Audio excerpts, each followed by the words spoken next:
I've been anticipating Mike Flanagan's Netflix adaptation of the Midnight Club book series for a bit now, and it has finally arrived for us. So, does it deliver the creepy or strange goods that we've come to expect from Flanagan?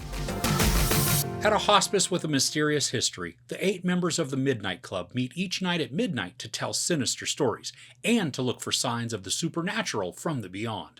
I've not read the Midnight Club series by Christopher Pike, but I have seen that it is a wildly popular collection of books. So I can't speak to how closely this sticks to the books, but Pike served as an executive producer to the show, so my guess is that he's pretty good to go with Flanagan's adaptation. This follows a handful of young adults who are terminally ill, and they are living in a hospice that's specifically created to care for them, and then it approaches the end of life in a different way than traditional hospices. And while the cast has fairly equal roles, the main driver of the story is a character named Ilonka, played by Iman Benson.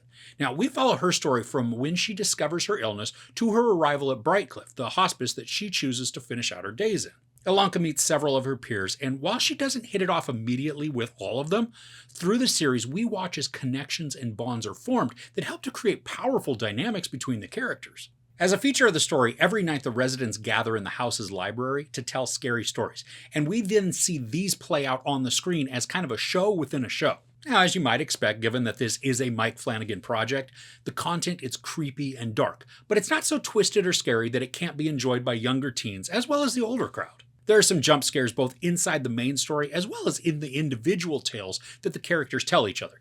Now, sometimes these are obvious and they're not as effective, and then other times I thought they were great, especially as the camera will pan to the side in this natural movement, which then reveals something that is just meant to unsettle us. I had a blast with all the different stories they tell each other.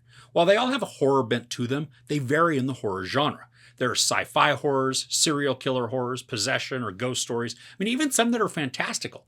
And I loved the variety and also how it showcased the inner thoughts of the characters. These stories weren't just tales meant to freak each other out, but they're also ways that highlight how each of the players was coping with and then working through their impending mortality. We can see their fears and desires, and they just manifest through their spoken words, building out scenarios that are very engaging and emotional.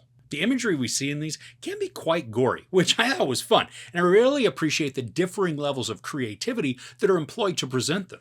Now, something I personally thought was cool was that Ilonka is from Sacramento, California, which is where I grew up. Now, there is a point where we see her library card, and the fact that the show was able to replicate a Sacramento Public Library card from the early to mid-90s, I thought was impressive. It's a detail that not many are going to notice or even really care about unless you're actually from Sacramento. But that attention to detail, I just thought it was great. But that then leads me to address a couple of times where the attention to detail just wasn't nearly as great. Now, the story takes place in 1994, or maybe it's 1995 at the very latest, but there is a point when a Green Day song is being sung by the characters, which this was a spectacular performance. But the song came out in 1997, so that did bug me a little bit. And then there was another time where an X-Files reference is being made. And again, this is awesome for fans of the show. But the problem is that the episode that's referenced, it didn't come out until 1998. And again, this slightly bugged me that the show was just being inconsistent in its attention to detail. Now, these aren't reasons to hate on the series by any means, but I thought at least I'd point them out in case they bug you too, because it's not just you.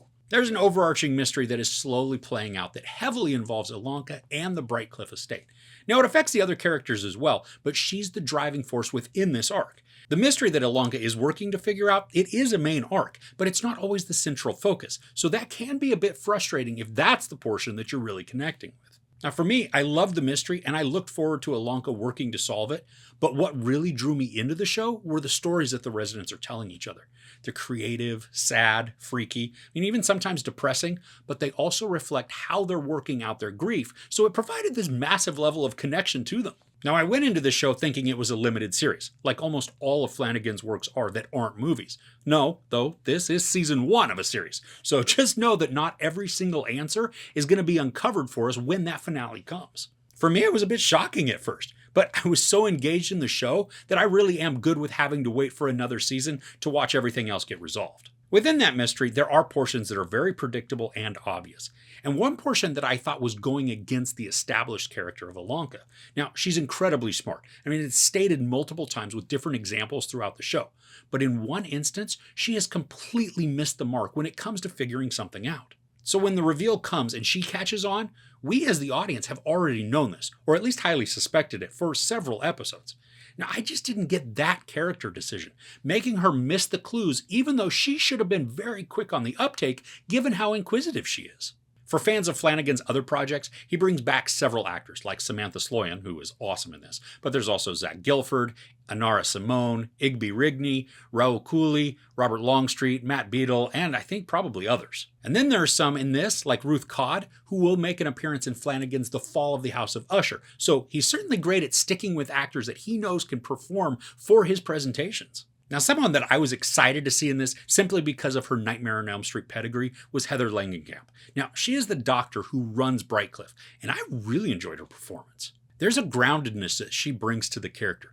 Now, she comes across as trustworthy, particularly in how she treats the residents. But her dynamic with Ilonka is especially great because there is friction there. But there's also then a great deal of compassion and patience, so it's really balanced. And then speaking of patience, this is a long first season with 10 episodes that are all close to an hour long. So it is going to take a chunk of your day to binge. But if you do get sucked in as I did, then you're just going to keep hitting the next episode button and find yourself binging the entire thing. I think this is a really enjoyable show. There's the creativity and the creepiness of the residents trying to spook each other with ghastly tales. There's a dark and possibly sinister mystery surrounding Brightcliff and its past. Plus, the characters are rich with detail and they're fairly complex when really examined. While I was never truly scared during this, there are moments that gave me chills and also made me jump. And I really love the ensemble cast. I mean, maybe not all of them at the start, but by the end, I didn't want to see anything bad happen to them, which is also then unfortunate for me given the reason that they're at Brightcliff to begin with. And then one other thing that has zero bearing on the story, but it was something that I found humorous. The actor who plays Kevin, Igby Rigney, there are more than a few occasions where he looks exactly like a younger version of John Michael Higgins. I mean, it mildly distracted me in small moments. I'm curious if you see the resemblance when you watch. And it's not every time, but whatever. So overall, the Midnight Club corrals a large cast of characters and manages to make them unique and complex, and yet still complement each other in many different ways. The creep factor of this adaptation works to create a foreboding atmosphere that's enhanced by the many different horror genres represented in the internal stories being told by the Midnight Club. Not all of the jump scares work, and sometimes the larger mystery arc gets set by the wayside, but all in all, the themes of grief, acceptance, and friendship are powerfully examined in a way that should resonate with viewers of all walks of life. Mike Flanagan once again showcases why he is a growing master of horror, and I can't wait for more of his projects to come to fruition. There's no sex or nudity, a ton of profanity, and then a bunch of violence, which can get gory at times. I give the Midnight Club 4.5 out of 5 couches. This was a lot of fun, and I am really looking forward to seeing more in this series. But do you have a favorite film or maybe series from Mike Flanagan? Let me know what it is in the comments below. Now, I still need to see Absentia and Oculus, but I especially love Hush, Haunting of Hill House, and of course, Midnight Mass. If you enjoyed this review, please give it a like. Also, don't forget to share and subscribe. I'm Chris. This is Movies and Munchies. Thanks for couching with me.